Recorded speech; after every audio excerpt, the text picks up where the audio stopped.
The Wonderful Wizard of Oz by L. Frank Baum. Read by the Henry Public Library.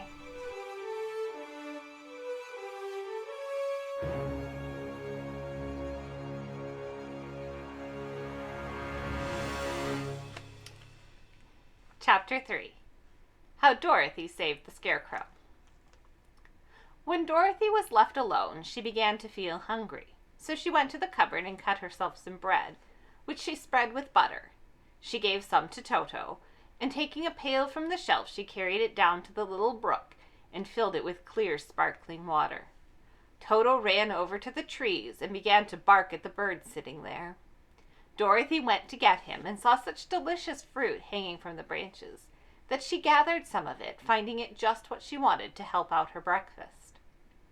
Then she went back to the house, and having helped herself and Toto to a good drink of the cool, clear water, she set about making ready for the journey to the City of Emeralds. Dorothy had only one other dress, but that happened to be clean and was hanging on a peg beside her bed. It was gingham with checks of white and blue, and although the blue was somewhat faded from many washings, it was still a pretty frock. The girl washed herself carefully, dressed herself in the clean gingham, and tied her pink sunbonnet on her head. She took a little basket and filled it with bread from the cupboard, laying a white cloth over the top. Then she looked down at her feet and noticed how old and worn her shoes were. "They surely will never do for a long journey, Toto," she said. And Toto looked up into her face with his little black eyes and wagged his tail to show he knew what she meant. At that moment, Dorothy saw lying on the table the silver shoes that had belonged to the Witch of the East. "I wonder if they will fit me," she said to Toto. "They would be just the thing to take a long walk in, for they could not wear out." She took off her old leather shoes and tried on the silver ones, which fitted her as well as if they had been made for her. Finally, she picked up her basket. "Come along, Toto," she said.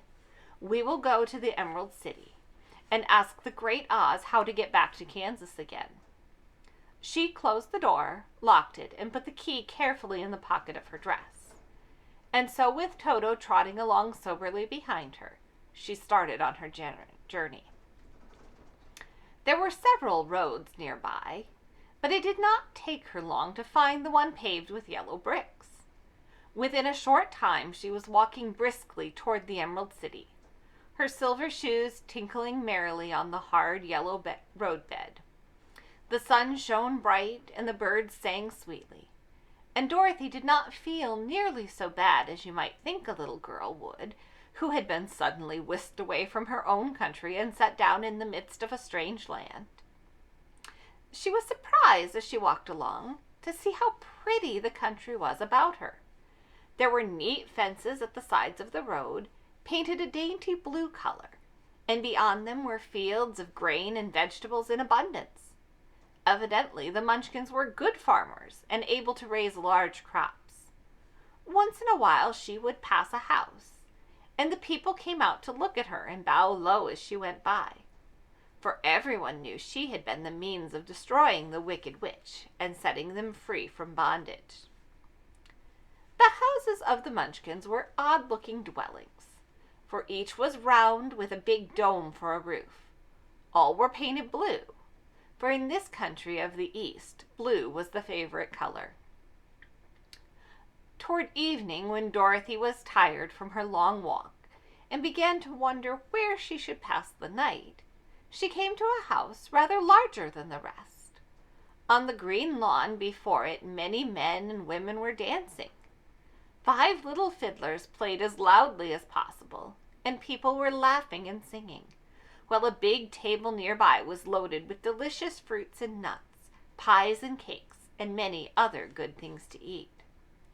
The people greeted Dorothy kindly and invited her to supper and to pass the night with them, for this was the home of one of the richest Munchkins in the land, and his friends had gathered with him to celebrate their freedom from the bondage of the wicked witch. Dorothy ate a hearty supper and was waited upon by the rich Munchkin himself, whose name was Bach. Then she sat upon a settee and watched the people dance. When Bok saw her silver shoes, he said, "You must be a great sorceress." "Why?" asked the girl.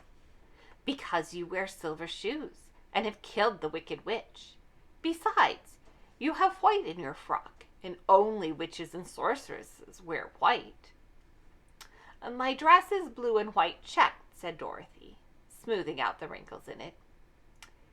"It is kind of you to wear that," said Bok. "Blue is the color of the Munchkins, and white is the witch color. So we know you are a friendly witch." Dorothy did not know what to say to this, for all the people seemed to think her a witch, and she knew very well she was an ordinary little girl who had come by the chance of a cyclone into a strange land.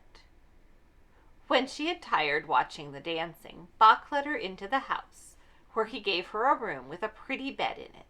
The sheets were made of blue cloth, and Dorothy slept soundly in them till morning, with Toto curled up in the blue rug beside her. She ate a hearty breakfast and watched a wee Munchkin baby, who played with Toto, and pulled his tail and crowed and laughed in a way that greatly amused Dorothy. Toto was a fine curiosity to all the people, for they had never seen a dog before. "How far is it to the Emerald City?" the girl asked. "I do not know," answered Bok gravely, "for I have never been there. It is better for people to keep away from Oz unless they have business with him. But it is a long way to the Emerald City, and it will take you many days. The country here is rich and pleasant, but you must pass through rough and dangerous places before you reach the end of your journey." This worried Dorothy a little, but she knew that only the great Oz could help her get back to Kansas again, so she bravely resolved not to turn back. She bade her friends goodbye and again started along the road of the yellow brick. When she had gone several miles, she thought she would stop to rest, and so climbed to the top of the fence beside the road and sat down. There was a great cornfield beyond the fence, and not far away she saw a scarecrow placed high on a pole to keep the birds from the ripe corn. Dorothy leaned her chin upon her hand and gazed thoughtfully at the scarecrow. Its head was a small sack stuffed with straw, with eyes, nose, and mouth painted on to represent a face. An old pointed blue hat that had belonged to some Munchkin was perched on his head, and the rest of the figure was a blue suit of clothes, worn and faded, which had also been stuffed with straw. On the feet were some old boots with blue tops, such as every man wore in this country, and the figure was raised above the stalks of corn by means of the pole stuck up its back.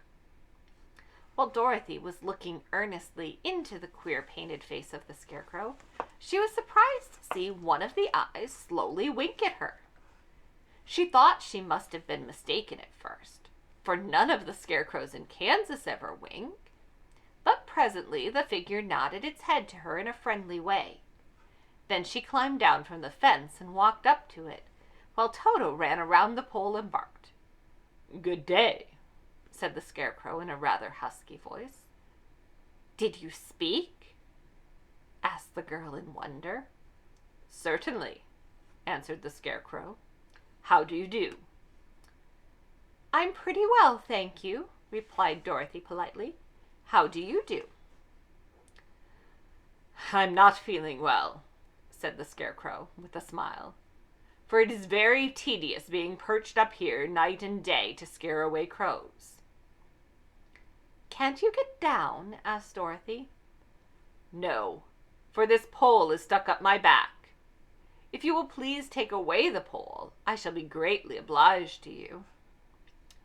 Dorothy reached up both arms and lifted the figure off the pole. For being stuffed with straw, it was quite light. "Thank you very much," said the scarecrow, when he had been sat down on the ground. "I feel like a new man." Dorothy was puzzled at this, for it sounded queer to hear a stuffed man speak and to see him bow and walk along beside her. "Who are you?" asked the scarecrow when he had stretched himself and yawned. "And where are you going?" "My name is Dorothy," said the girl, and I am going to the Emerald City to ask the Great Oz to send me back to Kansas." "Where is the Emerald City?" he inquired. "And who is Oz?" "Why, don't you know?" she returned in surprise. "No, indeed. I don't know anything. You see, I am stuffed, so I have no brains at all," he answered sadly. "Oh," said Dorothy, "I'm awfully sorry for you." "Do you think," he asked, "if I go to the Emerald City with you, that Oz would give me some brains?" "I cannot tell," she returned, "but you may come with me if you like. If Oz will not give you any brains, you will be no worse off than you are now." "That is true," said the Scarecrow. "You see," he continued confidentially, "I don't mind my arms and legs and body being stuffed, because I cannot get hurt. If anyone treads on my toes or sticks a pin into me, it doesn't matter, for I can't feel it. But I do not want people to call me a fool. If my head stays stuffed with straw instead of with brains, as yours is, how am I ever to know anything?" "I understand how you feel," said the little girl, who was truly sorry for him. "If you will come with me, I'll ask Oz to do all he can for you." "Thank you," he answered very gratefully. They walked back to the road. Dorothy helped him over the fence, and they started along the path of yellow brick for the Emerald City. Toto did not like this addition to the party at first. He smelled around the stuffed man as if he suspected there might be a nest of rats in the straw. He often growled in an unfriendly way at the Scarecrow. "Don't mind Toto," said Dorothy to her new friend. "He never bites." "Oh, I'm not afraid," replied the Scarecrow. "He can't hurt straw. Do let me carry that basket for you. I shall not mind it, for I can't get tired. I'll tell you a secret," he continued as he walked along. "There's only one thing in the world I'm afraid of." "What is it?" asked Dorothy. "The Munchkin farmer who made you?" "No," answered the Scarecrow. "It's a lighted match."